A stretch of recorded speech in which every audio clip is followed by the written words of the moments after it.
La clase anterior, como les decía, fue de sistemas y órganos, la primera, y la segunda fue de tejidos. ¿Por qué? Porque vamos en el orden de la organización de la materia viva. Recordemos la organización de la materia, la estamos viendo en este caso, la estamos viendo desde lo macro, que es el organismo completamente formado por sistemas. A su vez, los sistemas están formados por órganos. Dichos órganos están formados ¿por qué? Por tejidos. En todos los órganos vamos a encontrar los 4 tejidos básicos, que fueron los que vimos en la clase anterior. Pero ok, ¿de qué están formados los tejidos? Bien, dijimos que un tejido es un conjunto de células que cumplen una función en común. Entonces hoy vamos con el nivel celular, el nivel más pequeño de vida, la célula. Y como les decía, es el primer tema de penso en casi todas las universidades. Entonces, ¿qué es una célula o qué es la célula? La célula es la unidad básica, estructural y funcional de todos los seres vivos. Una célula ya es un ser vivo. Todos los seres vivos están formados por millones y millones de células. ¿Ok? Pero una sola célula ya lo podemos considerar un ser vivo. Nosotros nos podemos encontrar organismos pluricelulares, como por ejemplo el humano. Nosotros somos organismos pluricelulares que estamos formados por millones de células. Ustedes han escuchado los reinos. Está el reino animal, el reino fúngico, los hongos, por ejemplo. Las plantas, el reino vegetal. Todos son organismos vivos que son organismos pluricelulares. Están formados por miles, millones de células. Pero también nos podemos encontrar organismos unicelulares. Es decir, organismos que son una sola célula. Un organismo unicelular son, por ejemplo, las bacterias. Las bacterias son literalmente una célula que ya es un organismo, por eso es un organismo unicelular. Lo cual nos lleva a lo que en medicina conocemos como la teoría celular, que es un conjunto de 4 postulados, en algunas literaturas 3, que básicamente nos definen todo lo que son las células. A ver, el primer postulado de la teoría celular es el siguiente. Todos los seres vivos están formados por células, lo que les venía diciendo. Estos organismos pueden ser unicelulares o pluricelulares. Todos los seres vivos, absolutamente todos los seres vivos, son o un conjunto de células o una célula en el caso de los organismos unicelulares, en el caso de las bacterias. El segundo postulado nos postula, valga la redundancia, que todas las células provienen de otras células anteriores. Una célula, ninguna célula salió de la nada. Ninguna célula viene de la nada. No es que de repente del aire en sí se forma una célula, no. Todas, absolutamente todas las células vienen de otra célula anterior. ¿Ok? A excepción que, bueno, la primera célula que existió en el mundo, la cual pues su origen sigue siendo desconocido. Es como hablar de el huevo y la gallina. ¿Quién fue primero, el huevo o la gallina? Todavía no lo sabemos. Hay teorías, pero son únicamente teorías, nada confirmado. Incluso hay una teoría que se llama la teoría de panspermia, que postula que la primera célula llegó del espacio. Cayó un meteorito y ahí se formó la primera célula. Entonces imagínense ustedes la lógica que tienen las teorías de dónde viene la primera célula. Pero bueno, este es el segundo postulado. Toda célula proviene de otra célula anterior. El tercer postulado nos dice que todas las funciones vitales están relacionadas con las células. Todas las funciones vitales están relacionadas con las células. O en otras palabras, todas las células tienen la capacidad de realizar las funciones vitales. ¿Y cuáles son estas funciones vitales? Son tres: nutrición, relación y reproducción. ¿Qué significa esto entonces? Que toda célula tiene la capacidad de nutrirse, de relacionarse con su medio exterior y asimismo de reproducirse. Por último, el último postulado nos indica que las células también tienen material hereditario, lo cual nos conecta con el segundo postulado, que nos dice que toda célula proviene de otra célula anterior. ¿Qué significa esto entonces? Que todas las células contienen un material genético heredado de una célula anterior. Toda célula viene de una célula madre. ¿Ok? Entonces vamos a tener dos tipos de células principalmente. Dos tipos de células según su estructura. ¿Qué van a ser? La primera, las procariotas, y después las eucariotas. Las procariotas son la forma más simple de vida, las células más simples. De hecho, procariota significa antes del núcleo. Antes del núcleo. ¿Qué significa esto? Ay, Dios, ya. ¿Qué significa esto? Que las procariotas son células que no contienen núcleo. Y entonces vamos a ver que la estructura de la procariota es considerablemente mucho más simple o sencilla de lo que es la estructura de la eucariota. Pero vamos a definir esta estructura, vamos a ver esta estructura.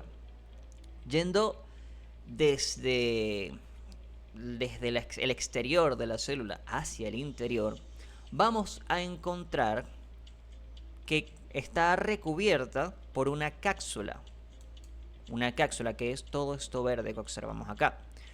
Una cápsula que la protege a esta procariota o bacteria, porque las procariotas todas son bacterias, todas las bacterias son células procariotas. Tiene una cápsula que lo protege de su medio externo, y así como tiene una cápsula, tiene una pared celular y una membrana plasmática. Tres capas que lo protegen, que protegen todo su interior: una cápsula, una pared celular y una membrana plasmática. Asimismo, en la cápsula observamos que tiene estructuras con forma de pelos que se llaman pilus o pilis también, y esta cola que es el flagelo. El flagelo le confiere movimiento a las bacterias, a las procariotas. Es literalmente una cola que al moverla permite de que se puedan desplazar, se puedan mover. La razón por la que tienen cápsula y pared celular, cosa que es una de sus principales diferencias con la eucariota, que si la vemos nada más tiene membrana, es debido a que las procariotas, al ser organismos tan sencillos en comparación a las eucariotas, necesitan sobrevivir. Ellas no viven, ellas sobreviven. Y sobreviven a ambientes bastante extremos para un organismo que literalmente pues es solamente una célula, es un organismo unicelular. Ok, si llegamos al interior nos vamos a encontrar el citoplasma. Todo lo que hay dentro de la bacteria va a ser considerado parte del citoplasma. Al líquido como tal, lo azul que vemos, que viene siendo líquido, a eso en realidad le llamamos es citosol. Citosol. Por otro lado, vamos a encontrar en el centro de la procariota la región nucleoide, donde se encuentran los cromosomas. ¿Qué encontramos acá? el material genético. En otras palabras, el ADN, el material genético. A pesar de que encontramos el material genético de una forma condensada, ¿sí?, de una forma agrupada acá en el centro, esto no es un núcleo. Por eso se llama región nucleoide. Es la región donde se concentra el material genético, donde se concentra el ADN, mas no es un núcleo. ¿Por qué? Porque recordemos que las procariotas significa antes del núcleo, es decir, no contiene núcleo. Asimismo, también en su interior vamos a encontrar abundancia de ribosomas, que son estos punticos aquí, que su función es la síntesis de proteínas. Ya los vamos a describir también, de hecho, ahorita en esta clase.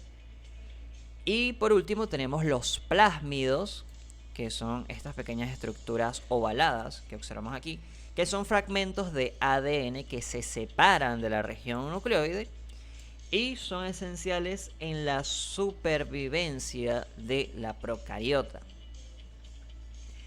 Luego de eso, pues pasamos a la célula que más vamos a estudiar a lo largo de la carrera, que es la célula eucariota. ¿Por qué? Porque estudiamos el ser humano, que está compuesto por células eucariotas. Claro, eso no significa que no se vaya a estudiar nunca la procariota, porque además de estudiarla al principio cuando se estudia célula, también se debe estudiar en microbiología, cuando estudian bacterias. En microbiología, creo que micro 2, si no recuerdo mal, se ve bacterias, y ahí créanme que van a estudiar bastante de las procariotas. Pero bueno, seguimos ahorita en primero. Entonces tenemos las eucariotas. La eucariota es la célula más compleja, ¿sí? Son dos tipos de células, procariota y eucariota. Las eucariotas son células mucho más complejas en estructura y en funciones. De hecho, a simple vista podemos ver que contiene muchas más estructuras de las que tiene la procariota. Entonces, si la vamos viendo desde afuera hacia adentro, desde lo más externo, nos vamos a encontrar primero la membrana plasmática. La membrana plasmática o membrana celular, que me va a dividir todo lo que es el medio intracelular del medio extracelular. Tenemos la membrana. Un pequeño paréntesis aquí es que esta célula específicamente no tiene pared celular, pero hay células eucariotas que sí tienen pared celular. Por ejemplo, las células vegetales. Las células vegetales son células eucariotas también, pero que contienen pared celular. Las células eucariotas animales no contienen pared celular, contienen solamente membrana plasmática. Entonces tenemos la membrana plasmática y todo lo que está dentro, que constituye lo que es el citoplasma. El citoplasma. Dentro del citoplasma, ¿qué vamos a encontrar? Los organelos, que son pequeños órganos. Básicamente es como si fueran los órganos, literalmente los órganos, pero de las células. Es decir, cada célula tiene sus órganos que le permiten realizar todas sus funciones. Actúan en conjunto para que la célula pueda realizar todas sus funciones, las tres funciones vitales de las que hablamos: nutrición, relación y reproducción. Entonces vamos a encontrar desde adentro hacia afuera. Vamos a comenzar con lo que es el núcleo, que se considera un organelo también. El núcleo, que contiene el material genético. En el núcleo se va a contener lo que es el material genético. En otras palabras, el ADN. Del núcleo se continúa lo que es el retículo endoplasmático rugoso. El retículo endoplasmático rugoso, que es este que vemos acá. Y este se continúa con lo que es el retículo endoplasmático liso. Retículo endoplasmático liso. Vamos a hacer zoom, quitar el marcador. El retículo endoplasmático rugoso es este al que se le observan puntos, ¿sí? Y el retículo endoplasmático liso es este al que no se le observan puntos. En diferencias estructurales, además de que a esta no se le observan puntos, vean que el retículo endoplasmático rugoso tiene formas de sacos aplanados, mientras que el liso, que es este de acá, tiene forma tubular. Esos puntos que contiene el retículo endoplasmático rugoso son ribosomas. Entonces, entre los organelos de la célula, las estructuras que encontramos dentro de la célula, vamos a encontrar los ribosomas.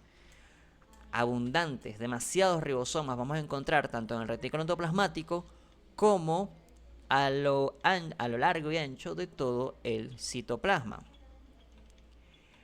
Además del retículo endoplasmático rugoso y el retículo endoplasmático liso, vamos señalando acá, tenemos las mitocondrias, por aquí, las mitocondrias que tienen como una forma de bacteria, estas mitocondrias, el aparato de Golgi, voy a ir señalando para que no queden dudas, mitocondrias, aparato de Golgi,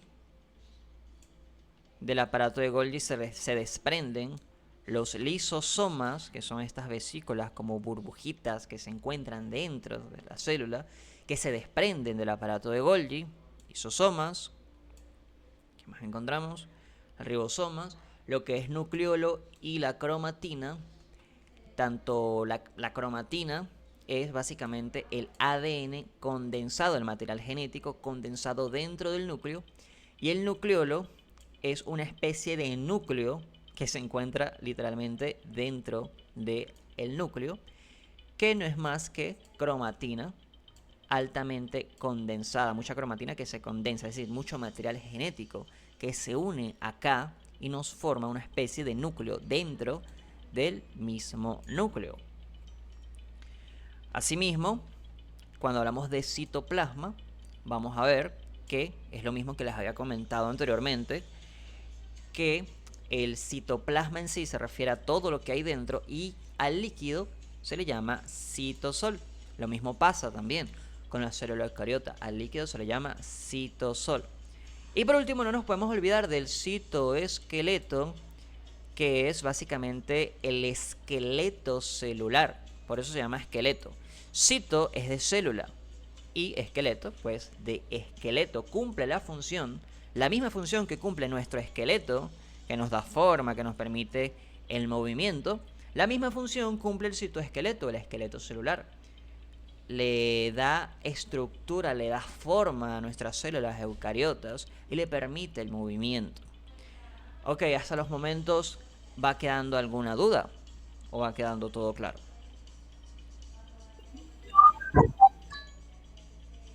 ¿Todo claro? Solo, no sé si escuché mal, pero dijiste que el citoplasma se presenta de igual manera tanto en las células eucariotas y como en las células procariotas, ¿verdad? Exacto. Tanto las células eucariotas como las células procariotas tienen citoplasma. De hecho, vamos a pasar a la... Ya. No, no lo tengo. Pero todas las células están compuestas por tres partes, que son lo que es membrana, citoplasma y material genético. En el caso de las procariotas, tienen su membrana, pared, cápsula, tienen su citoplasma y tienen su región nucleoide.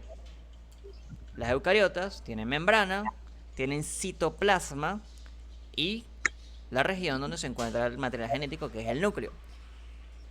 Tanto en las eucariotas como en las procariotas, el citoplasma tiene la misma definición. Se refiere a todas las estructuras dentro de la membrana, ¿sí? Dentro de la célula. Y citosol, es decir, el líquido va a ser citosol. Al líquido como tal se le llama citosol. Escríbelo por acá. ¿Alguna otra duda?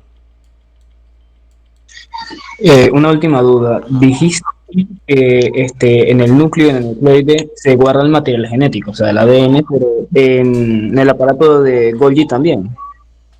No, en el aparato de Golgi no se guarda material genético. El material genético se guarda únicamente en el núcleo. De hecho, la función del núcleo es eso, es contener el material genético, el ADN. Ah, ok, ya. Ok. Diferente de las Yo procariotas. tengo una duda. Adelante. ¿Sabes que dijiste que en el retículo endoplasmático rugoso hay ribosomas, sí? Ajá. Que de hecho por eso se Ellas llama lo que rugoso. hacen, Ujú. ellas qué hacen ahí. Ok. Para eso tenemos que conocer la función de los ribosomas. La función de los ribosomas es la síntesis de las proteínas. La síntesis de la proteína Ok, realmente la realizan los ribosomas. Entonces, más adelante ustedes van a ver que la función del retículo endoplasmático es sintetizar proteínas.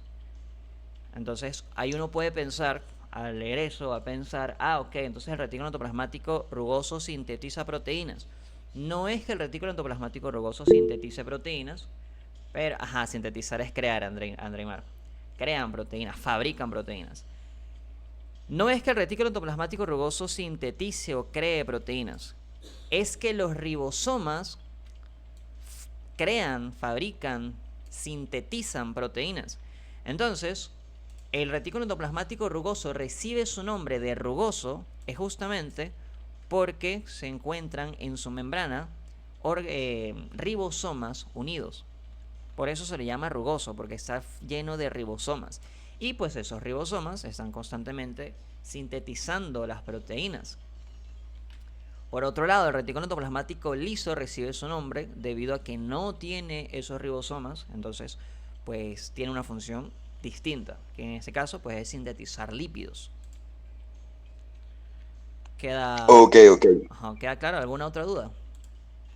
Ajá, entonces, gracias a ello es que sintetiza la proteína y luego de ahí pasa por el aparato de Golgi, ¿sí? Luego de ahí pasa el aparato de Golgi, efectivamente, que el aparato de Y Golgi luego va a recibir, modificar, empaquetar y luego las va a distribuir. dentro de la célula y fuera de la célula, ¿correcto? Exacto, tanto dentro como fuera de la célula. ¿Y los distribuye cómo? Los Ok, distribuye a través de los lisosomas. ¿Ok? ok, Ok. sí. ¿Alguna otra duda respecto a la estructura?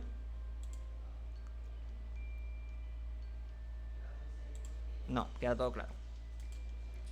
Entonces, esto, muchachos, anótenselo, escríbanselo en la mano, háganlo en una hojita, lo que sea, pero eso siempre es pregunta de examen. Las diferencias entre las células procariotas y eucariotas. Siempre va a ser pregunta de examen. Diferencias entre procariotas y eucariotas. Ajá.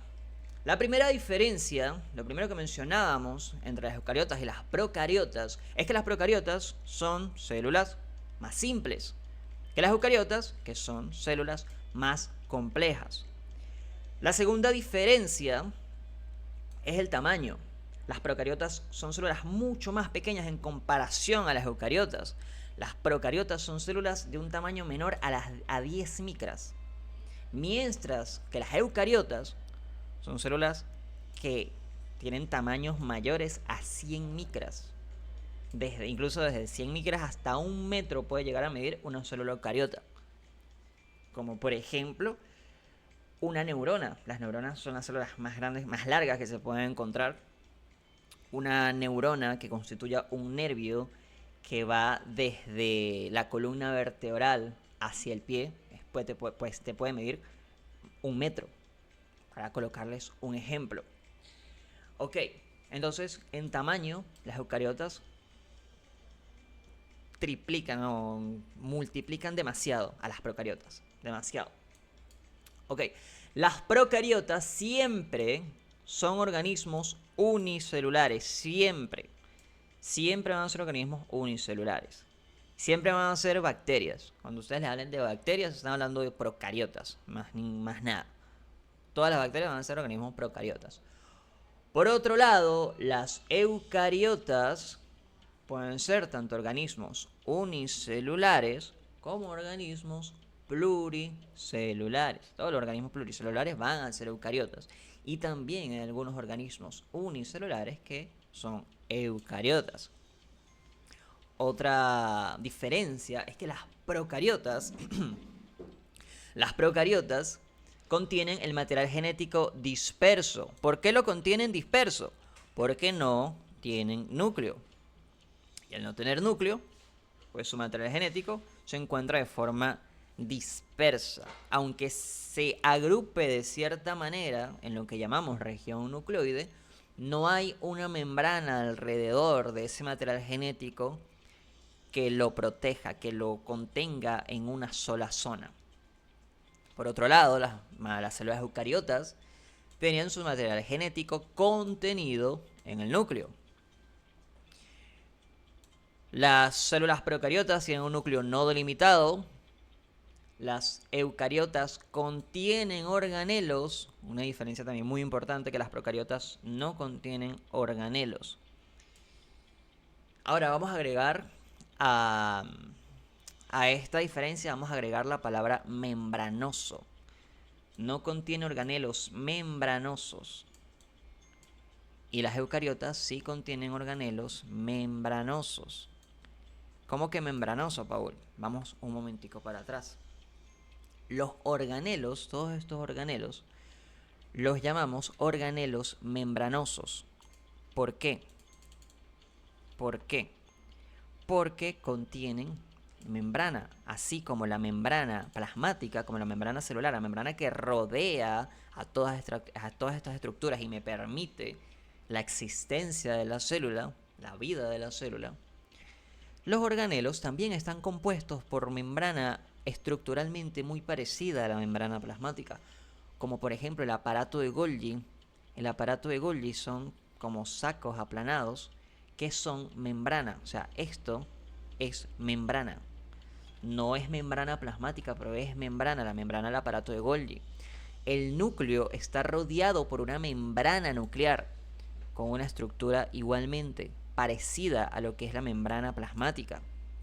Asimismo, el retículo endoplasmático también es una membrana, que de hecho es una membrana que se continúa de la membrana del núcleo. Es decir, podríamos decir que la estructura, la composición de la membrana del retículo endoplasmático rugoso es la misma de la membrana nuclear. Asimismo, lo que es el retículo endoplasmático liso, las mitocondrias también tienen su propia membrana. Los lisosomas tienen su propia membrana. Y aquí llegamos a un paréntesis muy importante, que los ribosomas realmente no se consideran un organelo, no se le pueden llamar organelo membranoso, porque los ribosomas no contienen membrana. Los ribosomas son estructuras proteicas.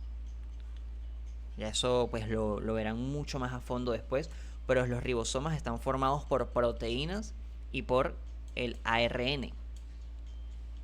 Dicha función es, me interrumpa acá el marcador, pero bueno, dicha función es realizar la síntesis de proteínas. Ok. Por último, las procariotas contienen pared y cápsula, mientras que las eucariotas no tienen pared, excepto ¿cuáles? Las células vegetales. Las células vegetales sí tienen pared, pero ninguna célula eucariota contiene cápsula. ¿Por qué las procariotas sí tienen cápsula? Porque las procariotas se exponen constantemente a ambientes extremos para su supervivencia. Entonces, de alguna forma necesitan sobrevivir. Mientras que pues las eucariotas, al constituir organismos pluricelulares mayormente, se encuentran mucho más protegidas, se protegen entre sí. Por último, las células procariotas son anaerobios obligados y las eucariotas son aerobios. Y ahora surge la pregunta, Paul, ¿qué significa eso? ¿Qué significa aerobio y anaerobio? Aerobio o aeróbico y anaerobio o anaeróbico se refiere a el uso o no de oxígeno, la necesidad de una célula del oxígeno. anaerobio o anaeróbico son organismos que no requieren de oxígeno para sobrevivir. Es decir, ellos sobreviven sin oxígeno. No necesitan del oxígeno para respirar. Mientras que las eucariotas siempre van a ser organismos aerobios, que requieren del oxígeno para su supervivencia. Requieren de oxígeno. Obviamente, o sea, nosotros necesitamos oxígeno, si no, pues no respiramos, literal. ¿Alguna duda por aquí? ¿O va quedando todo claro? Está quedando todo claro. Ajá. Ok. Hay una teoría llamada la teoría endosimbiótica. Primero, antes de hablar de la teoría endosimbiótica, quiero preguntarles, vamos a definir la palabra simbiosis. Ustedes han visto Venom. Yo creo que casi todo el mundo ha visto Venom.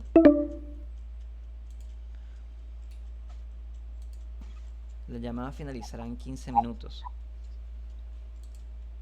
Ajá. Bueno, Venom es un simbionte, ¿cierto? ¿Qué es un simbionte? Un simbionte es un organismo que requiere de otro para sobrevivir. Si han visto la película, los que han visto la película, Venom necesitaba de un huésped para poder sobrevivir. Venom llega a la Tierra y empieza a ir de persona en persona, de huésped en huésped, para poder sobrevivir, porque por sí solo, tarde o temprano, iba a morir. Entonces él necesitaba de otro organismo para alimentarse, para sobrevivir, para alimentarse de ese organismo. Eso es simbiosis. Simbiosis es cuando un organismo requiere de otro para su supervivencia. Necesita subsistir dentro de otro organismo que le permita la supervivencia, es decir, se alimenta de ese organismo. Como por ejemplo, los hongos, también los hongos, si ustedes han visto que hay hongos que crecen en los árboles, en realidad los hongos realizan una simbiosis. No hay que confundir el término simbiosis con los parásitos.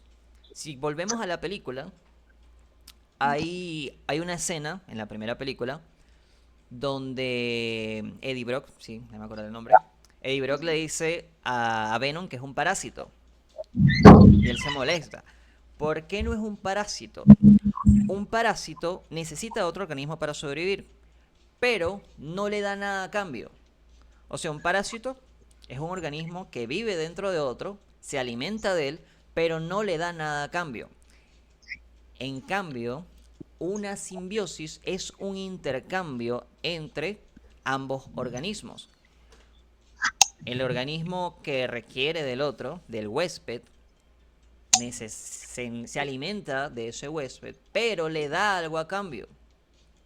Entonces, la teoría endosimbiótica postula de que el origen de la célula eucariota inició desde la endosimbiosis de una bacteria con otra célula más grande que esa bacteria, una bacteria aeróbica. Es decir, esto postula de que anteriormente no existía la célula eucariota, eran solamente células procariotas, bacterias. Entonces, una bacteria, una célula más compleja, más grande, se comió a otra más pequeña. Y esa bacteria más pequeña, básicamente, fue la mitocondria. Básicamente, postula eso de que una célula ancestral, una arquea, se traga de cierta manera una bacteria, la cual era la mitocondria, y ahí termina de desarrollar toda su estructura. ¿Por qué se postula esta teoría endosimbiótica? Porque la mitocondria tiene una estructura muy parecida a la estructura de las bacterias. Entonces, es una simbiosis. ¿Por qué es una simbiosis? Porque la célula más grande le está confiriendo protección a esta bacteria más pequeña, la está protegiendo del medio externo. Y la mitocondria le está dando algo a cambio. ¿Qué le da a cambio? Las mitocondrias, esto es un spoiler porque esto va en las siguientes diapositivas, las mitocondrias funcionan como el pulmón de las células. ¿Cuál es la función de nuestros pulmones? La función de nuestros pulmones es respirar, ¿cierto? Entonces, la función de la mitocondria, si yo digo que son los pulmones de las células, es la respiración celular. Gracias a la mitocondria, pues las células respiran. Dicha teoría endosimbiótica postula eso, de que el origen de la célula eucariota es ese, de que una célula se tragó una bacteria, ahí se formó lo que conocemos como célula eucariota, y también toma en cuenta lo que son las células vegetales, que las células vegetales se les agrega, además de todas las estructuras que ya mencionamos, se les suma el cloroplasto. ¿Alguien escucha por ahí? ¿Tiene alguna duda? ¿O algo que agregar? Mm, ¿Sabes si todo claro? Ok. Vamos por acá. Ok, como les dije, las células las dividimos en tres partes fundamentales, que son la membrana, el núcleo y la citoplasma. La membrana celular o membrana plasmática es una bicapa fosfolipídica elástica, fina y flexible que impide la penetración del H2O. Ya aquí entramos con lo que es la composición química de la membrana, ¿sí? Básicamente son dos capas lipídicas, los lípidos son grasas, elástica y fina y flexible que impide la penetración del H2O. Básicamente la membrana es lo que es la estructura que me divide a lo que es el medio intracelular del medio extracelular. Por otro lado tenemos el citoplasma, que como se los había mencionado, nuestro citoplasma está conformado por dos partes, que son los organelos y el citosol. El citosol es el líquido que hay dentro de las células, que es el citosol. Y luego tenemos los organelos, que son todos los que mencionamos: el retículo endoplasmático, el aparato de Golgi, las mitocondrias, lisosomas, peroxisomas, bla bla bla. A la unión de lo que es el líquido más los organelos es lo que llamamos citoplasma. Citoplasma es citosol más organelos. Y por último, el núcleo es esa zona donde encontramos al material genético, que su función es proteger al material genético. Composición química de las células. Las células están compuestas de entre un 70 a un 85% por agua, un 10 a un 20% de proteínas, un 2% de lípidos y un 1% de carbohidratos. Y un 1% de carbohidratos. Si nosotros vemos esto, vamos ya entendiendo la importancia de por qué tenemos que estudiar bioquímica. Muchas veces a nosotros no nos gusta estudiar bioquímica porque, ay, que a mí que me importan las proteínas, que me importan los carbohidratos, los lípidos, tal, que me importa el agua, porque el agua también se estudia.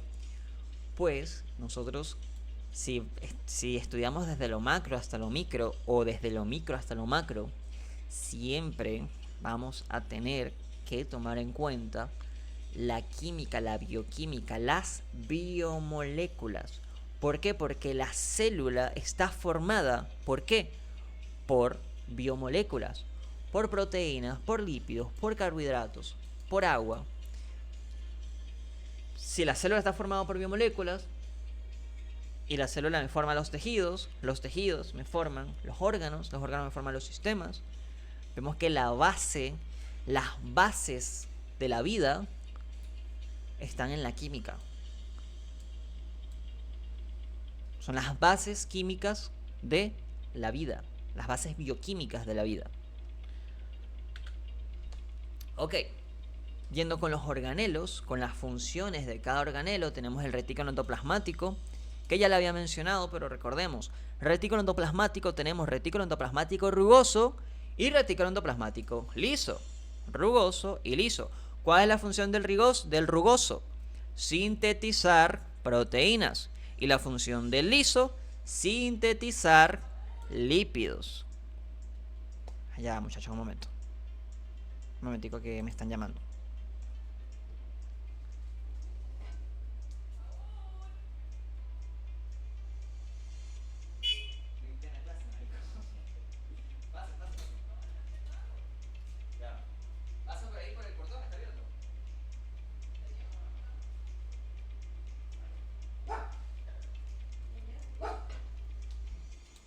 Nicole y Wayne. Miguel. Ok, continuamos. Entonces, funciones del retículo endoplasmático: del rugoso, sintetizar proteínas, y del lípido, del liso, sintetizar lípidos. Relacionados con la L de liso, lípidos. Aparato de Golgi. El retículo endoplasmático va a sintetizar a las proteínas y van a pasar al aparato de Golgi. El aparato de Golgi las va a procesar, las va a empaquetar y las va a distribuir hacia donde tengan que ir, como lo mencionó nuestro compañero, creo que fue Elian o Jesús. Las van a distribuir hacia afuera de la célula o hacia adentro de la célula en los lisosomas. Regresamos un momento acá para guiarnos con la imagen. Tenemos el retículo endoplasmático o el liso. El rugoso me va a sintetizar las proteínas y van a pasar al aparato de Golgi. El aparato de Golgi las va a recibir, las va a modificar, las va a procesar y las distribuye en forma de lisosomas. ¿Sí? Funciona algo así como una fábrica donde el retículo endoplasmático es quien fabrica. El aparato de Golgi viene siendo como control de calidad y a la vez distribución. Seguimos con los ribosomas. Recordemos, no son organelos membranosos porque no contienen membranas, son una proteína. De hecho, aquí estos son los ribosomas. Estas estructuras que observamos acá son proteínas con ARN. Es una estructura intercelular formada por ARN y proteínas y es el sitio en el que ocurre la síntesis proteica. Los ribosomas van a sintetizar a las proteínas. Recordemos, ¿por qué el retículo endoplasmático rugoso sintetiza proteínas? Porque contiene ribosomas. ¿Alguna duda hasta aquí o está todo claro? Para continuar. Todo claro. Todo claro, sí me gusta. Todo clarito. Ok. También vamos a tener los lisosomas y los peroxisomas, que son vesículas membranosas que van a constituir lo que es el medio de digestión celular. Vesículas que se desprenden del aparato de Golgi, las cuales constituyen el aparato digestivo intracelular. Los lisosomas, ellos pueden tener dos funciones. Tanto distribuir las proteínas que se sintetizan en el aparato de Golgi, como lo acabamos de mencionar. Acá veremos el aparato de Golgi y vemos cómo se desprenden estas vesículas, que son los lisosomas. Ellos se desprenden para transportar esas proteínas que él procesó, o también se desprenden para quedarse dentro de la célula y constituir el aparato digestivo de la célula. Es decir, que cuando ingresa algún organismo, por ejemplo, hay células que se tragan una bacteria y la destruyen dentro, se la comen, ahí actúan los lisosomas. Los lisosomas van a destruir esa bacteria. También a veces hay organelos, por ejemplo las mitocondrias que pierden su vida útil de alguna manera, tienen que ser desechadas. Los lisosomas van a realizar esa función, van a digerir esas mitocondrias para posteriormente expulsarlas. Todos los componentes que no tengan que estar dentro de la célula, los lisosomas los van a digerir. ¿Okay? Estructuras celulares dañadas, sustancias no deseadas. Y los peroxisomas tienen una función muy parecida a los lisosomas, como les decía, digestión intracelular, pero los peroxisomas son más específicos de órganos como el hígado y los riñones, debido a que los peroxisomas van a metabolizar lo que es el alcohol, van a participar en el metabolismo del alcohol y de algunas grasas. Por otro lado, tenemos ya de últimos las mitocondrias. ¿Qué son las mitocondrias? El pulmón, los pulmones de nuestras células. Muchachos, en un minuto se nos va a acabar el tiempo del Google Meet. De todos modos, cuando acabe, o sea, si en cualquier momento se cierra es por eso, inmediatamente abro otro. No se preocupen por eso. Ok, entonces, ¿qué son las mitocondrias? Las mitocondrias son los pulmones de nuestras células. ¿Por qué son los pulmones de nuestras células? ¿Por qué digo eso? Porque son el organelo encargado de llevar a cabo la respiración de la célula, la respiración celular. Respiración celular, en otras palabras, es la producción de energía. Y la energía, pues ciertamente es vital para existir, para vivir. Sin energía, pues no existimos técnicamente. El citoesqueleto, como lo había mencionado anteriormente también, citoesqueleto hace referencia a esqueleto celular. El prefijo cito significa célula y esqueleto, pues, es el esqueleto. ¿Cuál es la función de nuestro esqueleto, de los huesos? Nos da forma y nos permite movernos. Las células también tienen su propio esqueleto, que es el citoesqueleto, que le permite tener una forma, le da una forma, y asimismo le permite el movimiento a las células. Entonces el citoesqueleto viene siendo una red organizada de filamentos de proteínas, es decir, proteínas o túbulos, que también son proteínas, que se encuentran ubicados a lo largo de todo el citoplasma de la célula. Todo el citoplasma. De hecho, vamos a hacer como un dibujo aquí de una célula. Imaginemos que esto es una célula. Esto es el núcleo. No voy a dibujar los organelos porque, bueno, me paso todo el día. Pero el citoesqueleto se va a encontrar a lo largo de toda la célula, permitiendo la forma de la célula. A ver, para los que vieron la clase de sistemas y la clase de tejidos, sabemos que hay muchos tipos de células. Por eso quise comenzar con tejidos y sistemas, porque hay muchos tipos de células. Todas las células, casi todas las células, contienen los mismos organelos que hemos descrito hoy. Pero ninguna célula me va a tener esta forma. Por ejemplo, las células epiteliales, digamos que tenían formas así.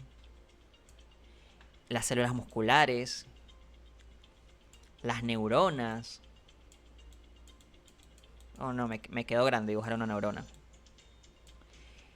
Las células del tejido conectivo, que serán más redonditas, pero todas las células tienen formas diferentes. Esa forma depende justamente de ¿qué? Del citoesqueleto. Por ejemplo, las células musculares, el ejemplo más claro que podemos poner, las células musculares, ya sabemos que ellas se acortan y se estiran para permitir la contracción muscular, para permitir los movimientos. Ese movimiento de la célula es gracias a su citoesqueleto. Entonces vemos que el citoesqueleto es sumamente importante para toda la función de la célula. Tenemos por último la membrana plasmática. La membrana plasmática es una doble capa de fosfolípidos que rodea y delimita a las células, separando al interior del exterior y permitiendo el equilibrio físico y químico entre nuestro entorno y entre el entorno y el citoplasma de la célula. Imagínense ustedes una casa que no tiene paredes. Eso podría ser considerado una casa. Un cuarto que no tenga paredes puede ser considerado un cuarto. No, simplemente no lo es. Va a ser un espacio libre. Puedes tener la cocina, puedes tener el comedor, puedes tener los muebles, la cama, todo ahí, pero si no tienes las paredes no es una casa. Simplemente no es una casa. Entonces, La membrana plasmática va a hacer eso, va a hacer las paredes de la célula. Lo que pasa es que no podemos decir paredes porque hay pared celular, entonces estaríamos mencionando otra estructura. Pero para asociar la importancia de la función que tiene la membrana plasmática, cuando hablamos de doble capa de fosfolípidos, puede llegar a ser confuso, pero si vemos la imagen aquí, vamos a hacer un poco de zoom. Aquí. Marcador. Esto que tenemos aquí, que es como un fósforo. Bueno, yo lo veo como un fósforo, pero con dos palitos. Esto es el fosfolípido. Esto que estamos encerrando acá es un fosfolípido. Entonces vamos a tener una capa hacia acá de fosfolípidos. Una capa de fosfolípidos. Y hacia acá tenemos otra capa de fosfolípidos. Son dos capas de fosfolípidos. Por eso decimos doble capa fosfolipídica o bicapa fosfolipídica, porque son dos capas de fosfolípidos. Las funciones de la membrana plasmática va a ser delimitar lo que es medio intracelular dentro de la célula y extracelular fuera de la célula, administrar lo que ingresa y lo que sale de la célula, preservar la integridad de la célula y la comunicación de la célula con el medio exterior. Recordemos que las células tienen la capacidad de relacionarse con su medio exterior. Las células no son emo, o sea, ellas no son ellas y ya. Las células se relacionan constantemente, necesitan relacionarse con su medio exterior para sobrevivir, para existir. Ok. Y la composición de la membrana plasmática, composición química, en su composición vamos a encontrar que tiene un 55% de proteínas, un 25% de fosfolípidos, un 13% de colesterol, que lo vamos a encontrar entre los fosfolípidos, un 4% de otros lípidos y un 3% de carbohidratos.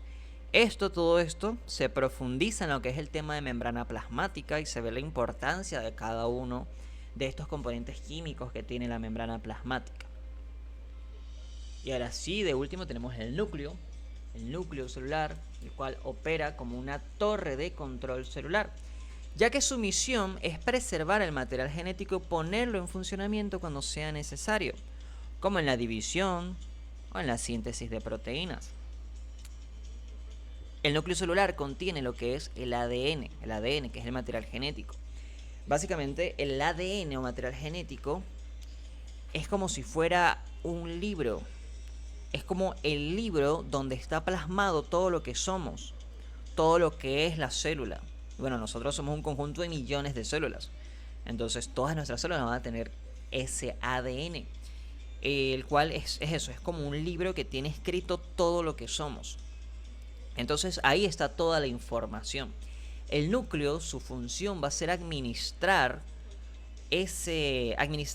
todas las funciones, todas las funciones de las células según el material genético, según la información genética, según el ADN.